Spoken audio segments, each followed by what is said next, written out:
What did you learn in all of that about what it takes to arrange one of these spirituals well, with that kind of love and attentiveness? I mean, a lot of learning goes into that. I had a lot of conversations over 19 years with Wendell Whalum, who would insist that we go into certain churches and communities, and he called and it was interesting, he would always ask this rhetorical question: what are you doing? And it didn't matter what I said. Good, well, let's go to blank, blank, blank. We need to go here. And we would go, and this is where I began to collect melodies and whatnot. But in terms of writing the spiritual, he said the one thing that you must always remember is that no matter how much one aggrandizes the spiritual for the concert presentation, at the root of it, there's a profound message that was functional music and not simply for diversion or entertainment as a concert performer. And you have to capture that. And if you violate the integrity of that, then you begin to put yourself in the way of the message.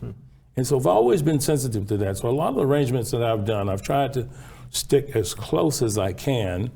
Obviously, you want musical creativity, but to a theme that resonates importantly in terms of the theological implications of these spirituals.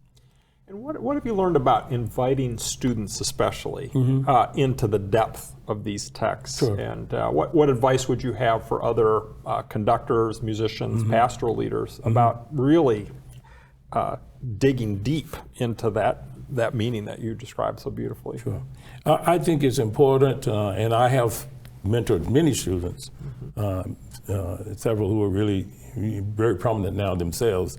I'm delighted to be on a panel at the coming American Choral Directors Association with one of my former students, Dr. Brandon Waddles, completed his PhD at Florida State University, and he is the actual principal in this panel discussion. But I can recall Brandon coming and saying, Dr. Brown, will you look at this? Tell me what you think.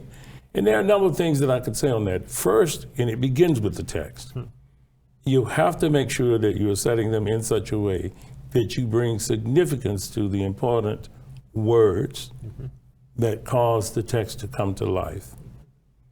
The second and equally important thing is never underestimate the profundity of what may seem to be a simple message on the surface. That was the same mistake that was made by the slave owners during the days of slavery, when they failed to understand the multiple layers of dialogue that were taking place in these simple songs. This is why they became a convenient vehicle for the double meaning kinds of songs. At one level, it had a spiritual context, and at another, it had a very strong social message in an environment where they were prohibited to be able to communicate effectively with each other. So just don't write it off as kind of, mindless and simple poetry of some kind from uneducated people. A gross underestimation, I think. Absolutely.